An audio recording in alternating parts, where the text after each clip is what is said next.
Assalamualaikum warahmatullahi wabarakatuh. Selamat pagi semuanya. Ketemu lagi bersama saya Freddy Suhartoyo, Sarjana Pendidikan dalam materi Biografi kelas 12 SMA Negeri 1 Jombang. Pada pagi hari ini kita akan membahas materi tentang proses pemekaran kota dan juga struktur ruang kota. Baiklah, kita akan mulai materi yang pertama, yaitu proses pemekaran kota. Proses pemekaran kota terdapat 3 tipe.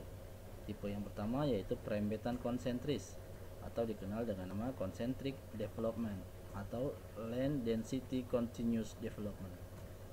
Tipe yang kedua yaitu perembetan memanjang atau dikenal dengan nama ribbon development atau linear development atau axial development.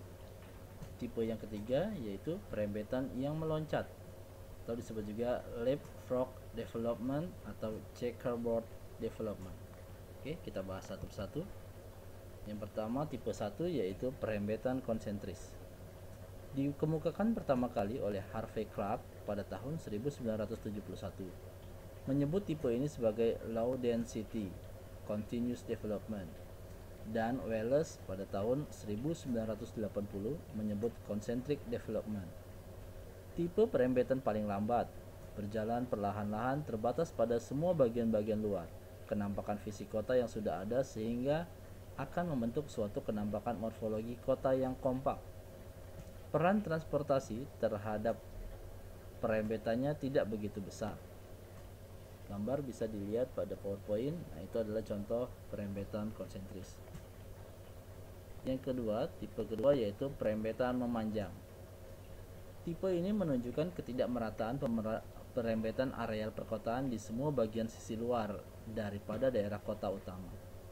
Perembetan paling cepat terlihat di sepanjang jalur transportasi yang ada, khususnya yang bersifat menjari atau radial dari pusat kota.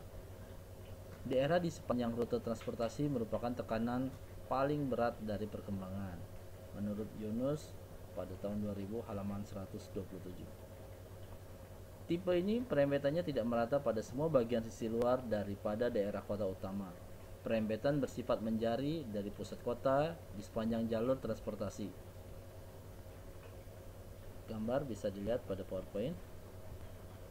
Kemudian tipe yang ketiga, perembetan yang meloncat. Perembetan yang terjadi pada tipe ini dianggap paling merugikan oleh kebanyakan pakar lingkungan. Tidak efisien dan tidak menarik.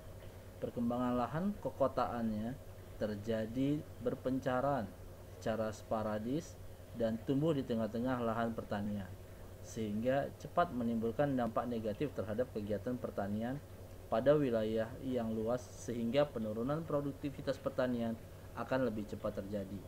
Perhatikan gambar yang terdapat pada PowerPoint. Nah, ini terlihat bahwa pemekaran kotanya tidak beraturan, ada ruang-ruang yang kosong, dan dia dapat berdampak negatif terhadap lingkungan.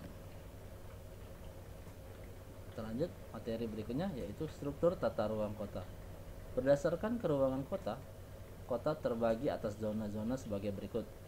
A. Inti kota, yang merupakan pusat kota, yang merupakan tempat berkumpulnya berbagai aktivitas ekonomi, sosial, budaya, dan pemerintahan.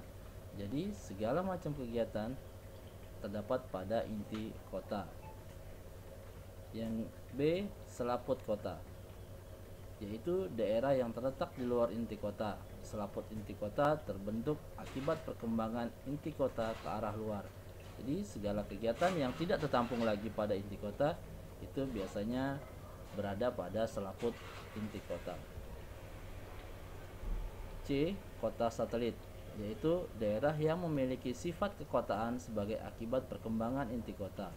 Kota satelit berfungsi sebagai kota produksi di bidang industri. Jadi ciri-ciri kota satelit ini biasanya terdapat pabrik-pabrik besar, ya. D. Suburban, yaitu daerah yang lokasinya terletak di sekitar pusat kota atau inti kota dengan luas mencakup daerah pengelaju. Daerah ini berfungsi sebagai tempat pemukiman dan manufaktur.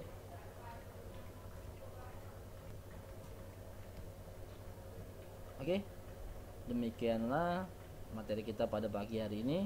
Tugasnya adalah menyebutkan contoh-contoh daerah yang berada di kota Palembang atau daerah yang ada di Sumatera Selatan, yang mana yang termasuk ke dalam inti kota, selaput kota, kota satelit, dan kota suburban. Oke, tugasnya silakan dikirim di Telegram. Saya akhiri, wabillahi taufik walhidayah. Wassalamualaikum warahmatullahi wabarakatuh.